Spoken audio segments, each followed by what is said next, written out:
Okay, it's day 43, and this is sort of a warm up, but this is going to be full of good content about Andy McCabe in Chappaqua.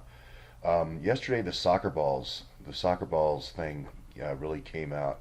This sports transportation logistics, this STX, looks like this guy named Forano, like you go down the hall 4-0 or four in a row, however you want to think about it, leaves transport logistics, the people who have the exclusive right to transport all the nuclear material all around the world, especially in the United States, but all around the world. You're going to find transport logistics is going to be doing that. I think you're also going to find Uzbeki truckers using transport logistics, commercial driver's licenses, commercial licenses. You're going to find out that looking at a lot of the Uzbeki truckers that they got nailed for not having their drivers with commercial driver's licenses. But that's another story for another day. But in the hue and cry of the day with Mike Flynn and all the excitement, some of this stuff kind of maybe got lost, which is this is just going to focus energy on how did the unmasking for Mike Flynn take place. And if it was based on the PP dossier, which I think it was, it's fruit of the poisonous tree. It's called the exclusionary rule.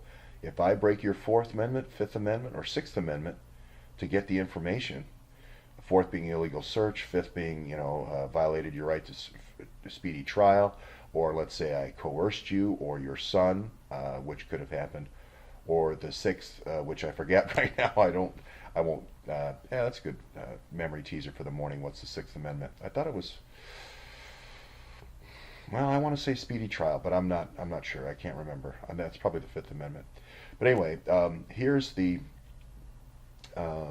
rule: anything that comes off the tree can't be used. So anything from all these Fusion GPSs, from all these Fusion GPS dossiers that have been used in the FISA, not just the Flynn case, but all these different cases that have come out, all these different prosecutions, you can go back with the exclusionary rule and look at that. Relook at those cases. You're going to have a lot of people that got sent up with these Fusion GPS dossiers. So here's Flynn exiting the courtroom. I asked the question, did they threaten your son? He didn't really seem that nervous. It almost seemed a little bit like a school play, the way Contreras read out all the ways he could go to jail, and then have him skipping out of the courtroom and laughing as he gets in the car. Something didn't seem quite right. It almost seemed like he was playing this role of contrite, broken man to kind of make everybody else collapse in the Trump administration, the other people that were talking. It was almost like a monkey paw type, well, if Flynn could collapse, then any man could collapse. So go ahead and collapse. But it just shows you how weak the case is with Mueller. It's like a riverboat gambler, laughing and bragging about his hand, and then he slaps down a pair of twos. It just really was that was kind of like Obama saying, "Hey, we need to talk about this after the election to Medvedev." It's kind of like table talk. It's not really a violation of the Hatch Act.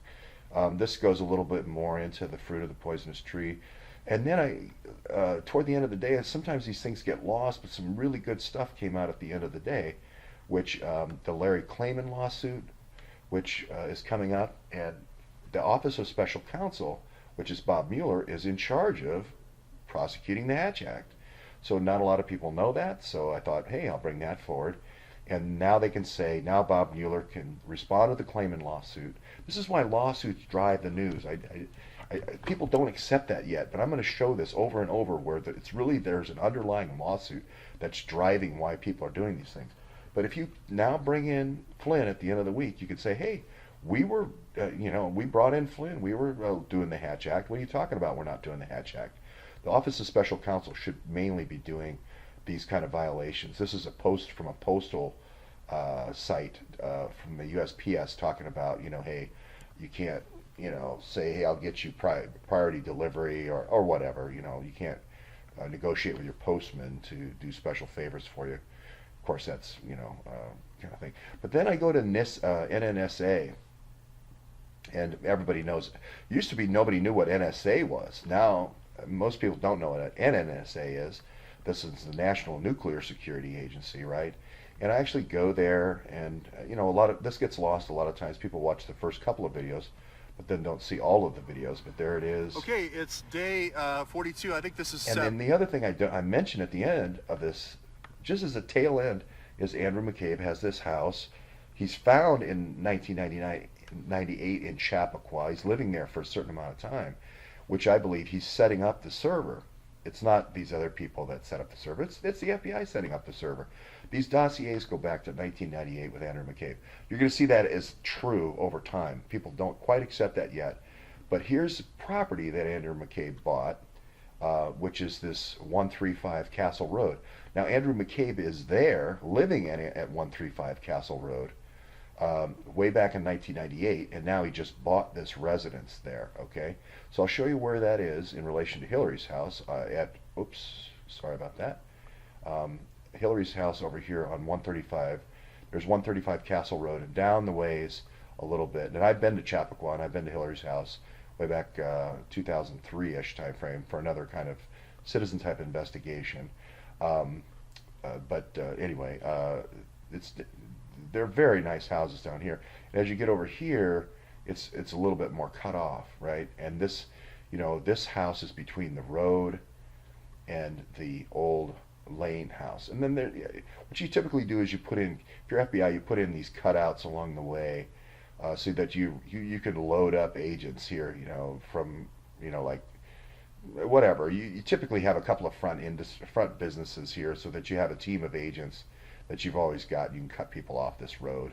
This looks like the only access road. I think that is true. It's the only access road. So it looks like McCabe's living here in some kind of security detail. But wouldn't you put the server here rather than over at Hillary's house? Wouldn't you put it with the professionals where it's actually guarded by several FBI and Secret Service? Now, is FBI really going to let Secret Service have the secret server? No. FBI is going to control that. FBI is going to be in control of the information, just like they control the uranium. They're not going to let this get out of their hands. They're not going to let this get out of control. But this link between McCabe and the FBI and Hillary really is unknown by most journalists. I don't think I've seen anybody do this story. And anyway, this is where the road is. Now, if we go down that road, you'll see that this isn't a road that this isn't a house that Andy McCabe would live at, right? And it's got these telltale huge wires, that normally in $1 million neighborhood you would never permit, right? Well, it's because this is the low end part of Chappaqua, right? It's where more middle class. And they decided, hey, we're going to run these gigantic wires up here. These are gigantic wires off the road. And the server's going to be in there. It's going to be in there. There's some kind of, even it looks like a wire going down this tree. Anyway, you see these big trucks parked on the wrong side of the road. This is to close this off. This is to close this off and hit you. If you try to start getting turned down that road, if you don't move over here as you're driving and go that way, this truck is going to come forward and block this. There's something going on here at this house. That's just what I'm saying. That's how the FBI does things. They do things with big, heavy vehicles, big, heavy cables, a team of 5, 6 people. This house is never going to have you're never going to leave a server with all that information in Hillary's bathroom. It just doesn't work that way. It's not how it works. So anyway, that's my morning edition, and we'll keep following up as we get out into Washington during the day.